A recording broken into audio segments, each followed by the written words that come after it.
Everyone. So I'm Lisa, my colleague Sarah sitting at the front, and we're both adult diabetes and metabolic dietitians from Adam Brooks in Cambridge.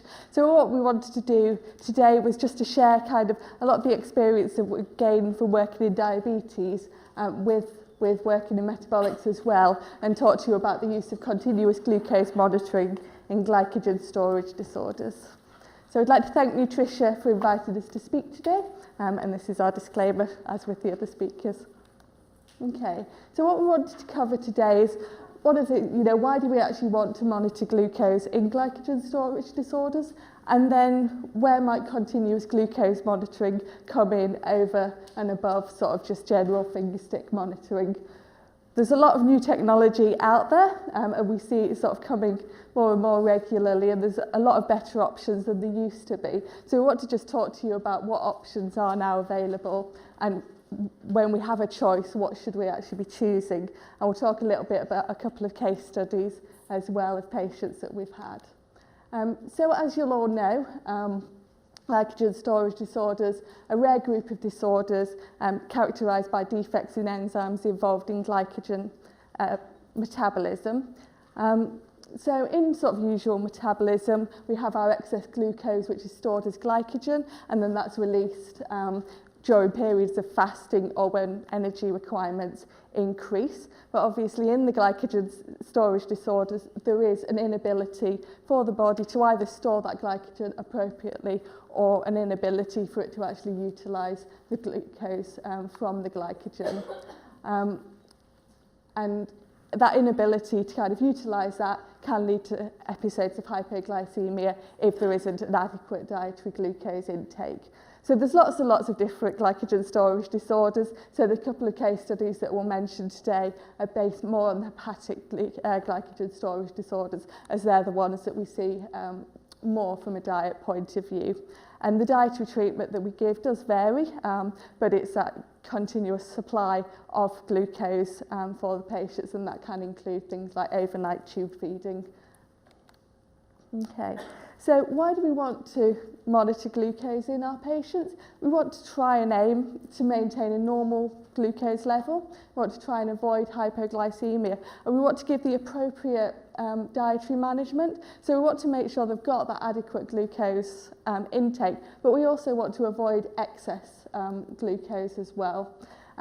And actually, in order to identify whether we're given the right treatment or what we need to change, those blood glucose levels are essential for us to monitor. So why the continuous glucose monitoring? Why the CGM? So the fingerstick testing that we do, that just shows that blood glucose level at that moment in time. And what people, particularly with diabetes, get really frustrated at is they don't know, is that blood glucose level going up? Do I need to do something about it? Is it going down? Do I need to do something about it? And you just don't know because you've only got that single measurement. The beauty of the CGM is that it provides 24-hour data with readings every 5 minutes, so people can see what's happening. It shows the direction of travel of glucose. So is the glucose rising? Is it rising really fast? Is it rising slowly? Is it quite stable? And some of the CGM devices that Sarah will talk more to you about later is that they have these alarm functions on them as well. So if the patient's blood glucose is heading towards a hypoglycemic event, then they can actually do something about it before that happens, and that device will alert to tell them that. Okay, so one of our patients who's recently transferred into our clinic is a 27-year-old with GSD type 1A. As you can see from his levels, he's not looking too good metabolically. He's had a lot of hypoglycemia, hyperuricemia, raised lactate, dyslipidemia, hepatomegaly, so really not looking too good. So we wanted to kind of evaluate what's been happening with him and what can we kind of do to support him. So looking from a dietary point of view, we found out that he really is having quite an excess in terms of carbohydrate. And a fairly unhealthy carbohydrate-rich diet. So he tends to only actually eat 1 or 2 meals a day because he says he's actually quite full, but the meals that he chooses are things like Chinese's, burger and chips. He says, oh, I quite have to have jacket potatoes, that's good, isn't it? And he says, but I'll have 3 of them all at once. Is that okay? Well, okay. He does also take uncooked cornstarch, And he tells us that that's 3 times a day, 3 lots of 60-gram portions a day. Overnight, every night, he places his own NG tube for overnight feeding. However, he never does a pH check, so immediately we're getting quite alarmed at the idea that every night he's passing this tube that he's never checking. And again, he's got another 140 grams of carbohydrate in Maxijoule going through that. Throughout the day, he says he quite often drinks energy drinks, Lucozades, Coke, and actually in the sort of half an hour he was in the appointment with us, he managed to drink a 500ml bottle of Coke without really registering that he was having that. So looking at his diet, he does seem to be having an inappropriately high carbohydrate intake. At least 500 grams of carbs, excluding the potential extra 200 from his energy drinks that he's having. And as I say, he says he feels quite full a lot of the time, and we kind of got the feeling that he's using the uncut cornstarch at the expense of his regular balanced diet. From sort of what he's saying, there have been kind of issues with adherence. Although he says he's got the cornstarch, he's quite vague as to when he takes it. Does he always take it? Probably not. He says he's concerned with things like hypos, and he has definitely had a lot of hypoglycemic seizures in the past. However, he doesn't actually monitor his glucose levels. He says things like he wants to stop his overnight feed, but I know there's a lot of anxiety there that although he wants to, he is obviously concerned as to whether that is. But he wants to improve, and we want to try and support him with that. So what we decided to do with him was, because he's quite vague with what he's saying, we wanted to try and get an idea of what was happening to his glucose levels. So we decided to place a continuous glucose monitor on him. So we chose an iPro glucose monitor, which you can see sort of in the picture up there. It's what we call a blinded CGM device, and the reason it's blinded is that the patient can't actually see the glucose levels while it's inserted. After the 6 days that it lasts, the patient sends it back to us, and then we can download the data for it. And one of the benefits of that is it means that someone can't change their usual habits because they suddenly get to see what their diabetes control is. I'd like to say that is the main reason that we picked that, but to be honest, it's one of the ones that was available in our diabetes cupboard that we could steal for our metabolic patient at the time. The negatives with it is that it does rely on the patient taking fingerstick measurements, and they have to be accurate, and they also have to keep a really strict diary alongside it. So we try and advise 4 fingerstick tests per day at least, so that we can calibrate the sensor and make sure that it's running accurately. So you can see from his food diary that it does kind of match a bit with what he said from clinic, but we're a bit disappointed because we'd asked him to be really specific about the times that he took things like his cornstarch and whether he's taken it. But you can see he's just kind of written cornstarch taken every 4 hours on time. But he's never really been able to tell us what those times should be. But obviously when you're looking at the data from the CGM, you want to know exactly what those times are. We're also a little bit suspicious with his perfect times of his blood glucose levels to this sort of absolute on the hour. But actually, although it sounds silly with the calibrations, we do really want to be strict. So if it was 11:13 instead of 11:15 for his first one, that we really need that information to be as accurate as possible. So this was the result that we got from him. So you can see each coloured line is a different day of the data, and the shaded sort of dull sort of patch is between 4 and 7.8 on there. So at first glances, we sort of thought, well, that's good. That kind of ties in with what we'd expect. None of those lines are crossing below the 4 level, so he's not actually having any hypos, which we might expect with the amount of carbohydrate that he's actually taking in. But unfortunately for us, if we delve a little bit closer into that CGM result graph, can you see something? I'm not sure how good is that the pointer there. So this little bit that says MAD score there. So I don't know whether people have heard of the MAD score, but Sarah's going to talk to you a bit more about that later on. But that's a measure of how accurately that sensor's been reading, and the higher the MAD score, the less accurate that sensor's been. So unfortunately for that sensor, it's not actually worked as accurately as we would have liked, so we can't absolutely take the data from that. But we'll talk a bit more about those different scores later on. So what do we want to do with him?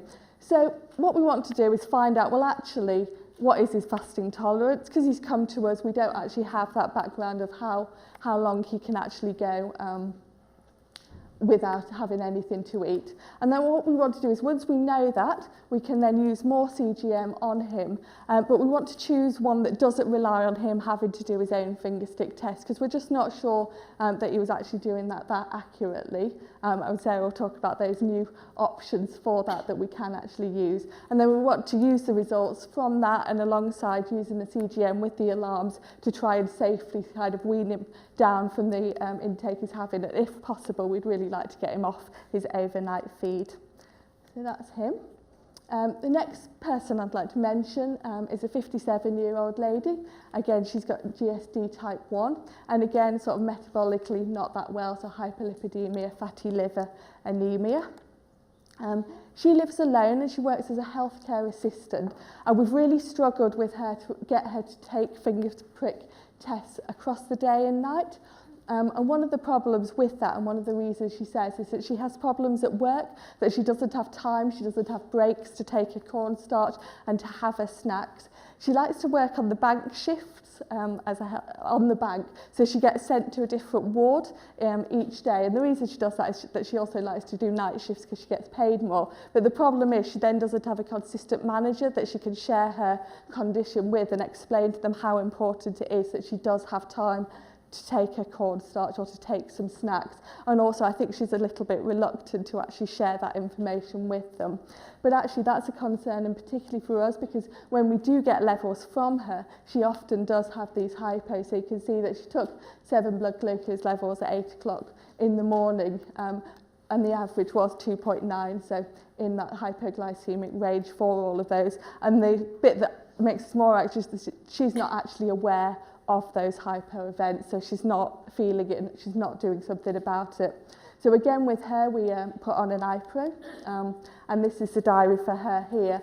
And again you can see, so this is an accurate diary, then actually she's not really eating anything during the day particularly, so it's a really big concern for us when we see something like this, because she's not having any of those snacks.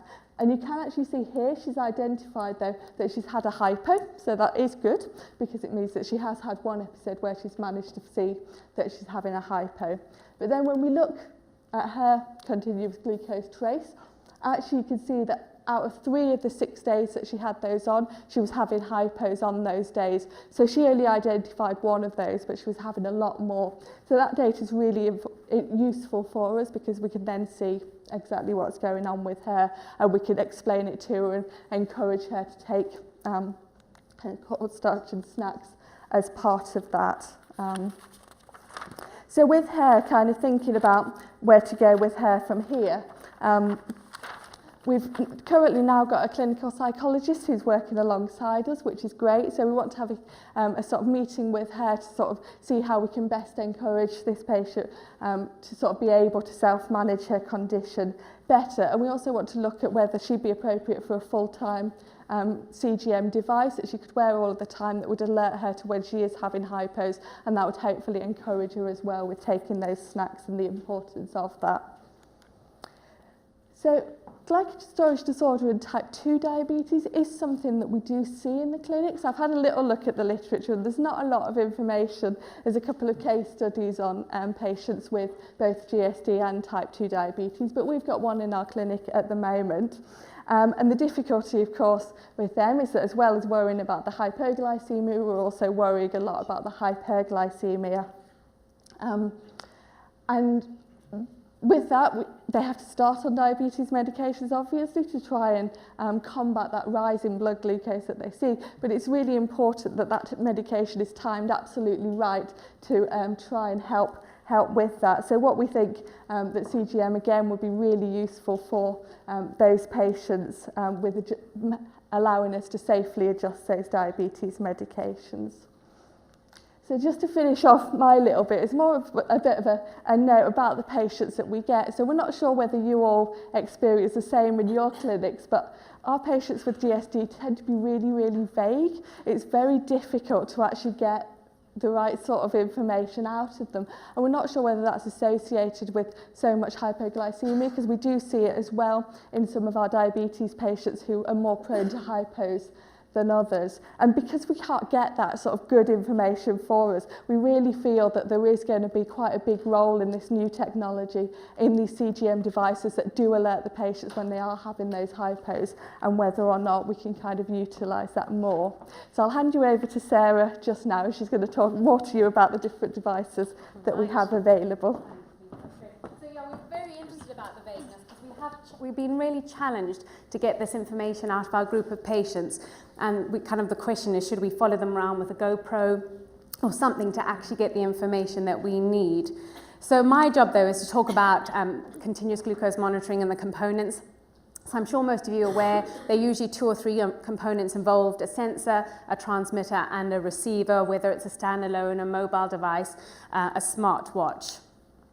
And just as a reminder that we're not measuring blood glucose, but when we're talking to our patients that are wearing these devices, it's interstitial glucose, so generally a 5 to 10 minute lag time. Because quite a few of them get concerned when they do a calibration, especially with real time, if there is a difference between them. But I'm going to talk a little bit about the differences and the accuracy of those in a moment. In terms of implications for calibrations, I'll talk about as well. And then quite important that when they're wearing the device, if they are sleeping on the device, leaning on the device, it affects the perfusion of that area and can interfere with the data as well. So we'll have an impact on the MARD score. Right, so we do use a range of sensors within our diabetes clinic. So this is where a lot of our expertise has come from. The blinded is normally as a diagnostic tool, but like Lisa said as well, really kind of quite useful for those patients that you don't want to interfere with what they're currently doing, and it's just a data gathering. And then the flash, which I'm sure you've all seen Theresa May wearing on her arm, is one of the devices that we do use, the acronym Flash Glucose Monitoring, which has just come out, and then the real-time CGM. So a range of different options, and the evolution of this over the last sort of 5 to 10 years is really quite astounding. So the ones that I don't know if all of you are familiar with, but we've used in our clinic, we've used quite a lot of the Dexcom, which has evolved, and we're now up to the G6 at the moment, the Medtronic Guardian Connect. Senseonics is a new sensor that's been brought out. They're kind of linked up with Roche, and it's an implantable sensor that now lasts about 180 days, but it does require a procedure and normally a doctor to place it and remove it. And then Medtrim is one of the new ones that's out on the market as well. I don't have a huge amount of data on the Senseonics and the Medtrim, but I have data on the accuracy of the others.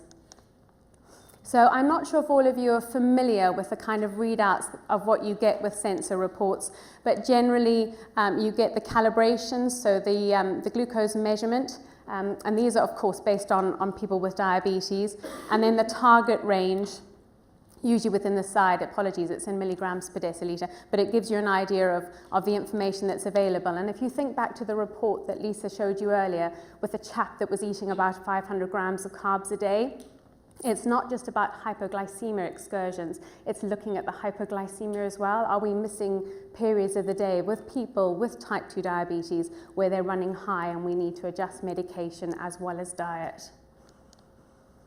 So in terms of accuracy, there's a huge amount out there, and it's kind of emerged that the MARD scores, the mean absolute relative deviation in blood glucose levels, is the preferred choice, but it can be heavily influenced by the study design. So just looking at the systems and how the MARD score has and the accuracy has improved over time. So looking at the G4, which was one that we weren't using that long ago, to where we are now in terms of accuracy. These are MARD scores, 9 to 10% in terms of accuracy. The sensor life has been extended. You used to be able to jimmy the G4 and G5 a little bit and get a little bit of extra time out of it for the same price. You can't do that now with the G6, but in terms of cost, it's fairly equivalent. In terms of predictive low alerts, this is the new feature on the G6, which is really useful. It's giving those patients that warning of that impending low or impending high. And the other really attractive thing with this device is it doesn't need calibrations. So you are not relying on any finger sticks. They literally pop the device on and away they go, and you collect the data at the end. So it's fantastic from that point of view. It doesn't have any interference with paracetamol. So if you are placing a G4 or G5 on any of your patients, they shouldn't be taking paracetamol while they're wearing the device because it will interfere with the readings. And then, of course, what they're compatible with. There's a range. The information is on Dexcom, readily available if you're going to be thinking about using any of those. So how do they calculate the MARD? Basically, it's a reference glucose, probably arterial blood glucose, a sensor reading, the difference between the two, and then convert it into a percentage. And then obviously a mean of all those readings. So like I said, it can be influenced by the study design and what reference glucose ranges they're using. So this was something that was presented to us at a conference about a year ago. We run a diabetes conference, and it was really quite interesting because we really harp on about the accuracy of our continuous glucose monitors. But in actual fact, how accurate are the meters that we are handing out to these groups of people? And of course, the choice will be the cheapest strips. So there are meters out there where the pot of strips is under £10, and meters out there where the pot of strips is £16.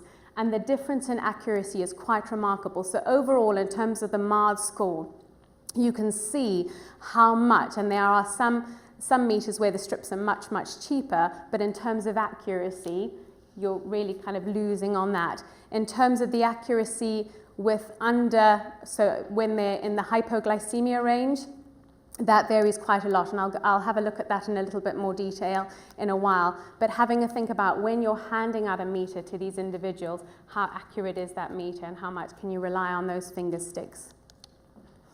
So what factors can affect sensor accuracy?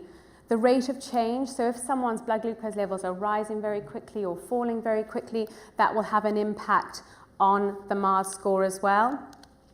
In terms of glucose range, and quite a few of you when I emailed out were questioning how accurate are these monitors and these systems and the finger pricks in the hypoglycemic range, and you're absolutely right.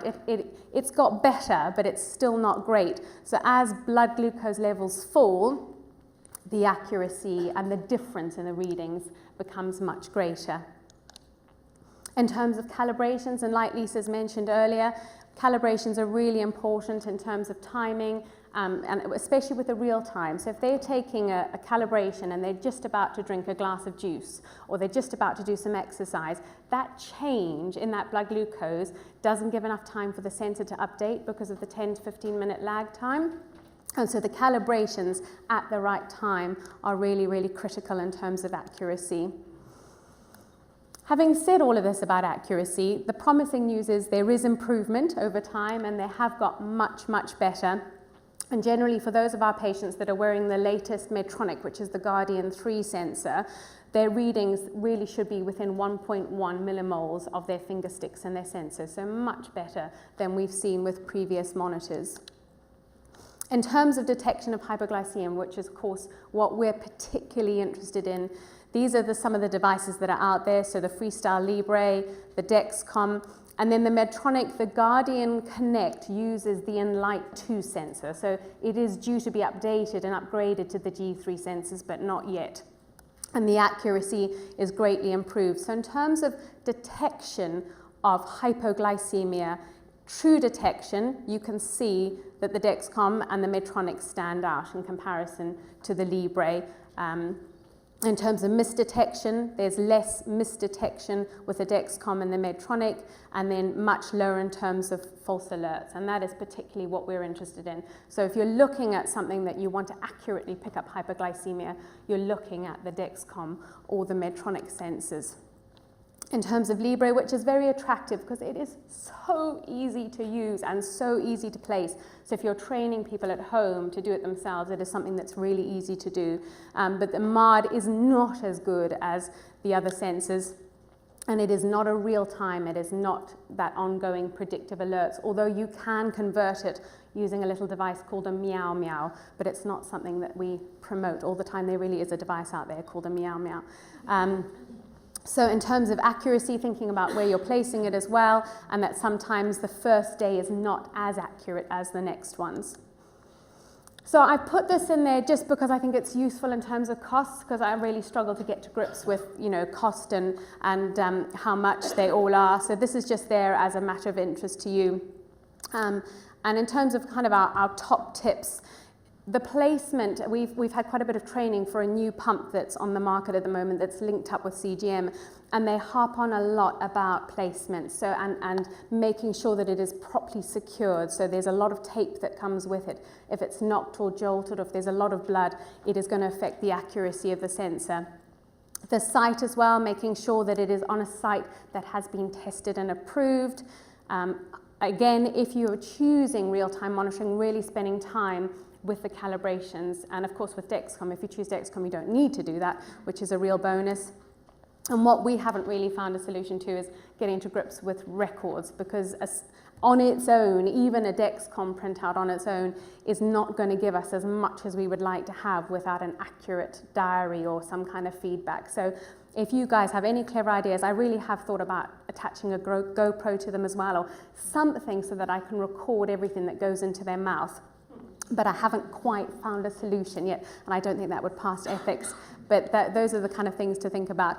But in terms of discreteness and people wearing them, Lisa and I are actually wearing a few today. So we'd like to know if you could actually spot where we're wearing them, so you can have a good look at us later or pat us down if you really need to. But they are nice and easy, really easy to wear. They're waterproof. So great systems to use.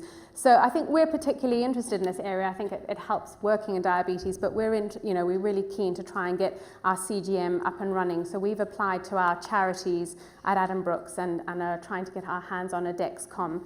The disadvantage is that the transmitter only lasts 3 months, so we need to try and get people in to gather data as much as possible, or think about with the one chap, and certainly with a few of them, should we be doing individual funding request forms for these individuals? We do it for people with diabetes who have hypoglycemia unawareness.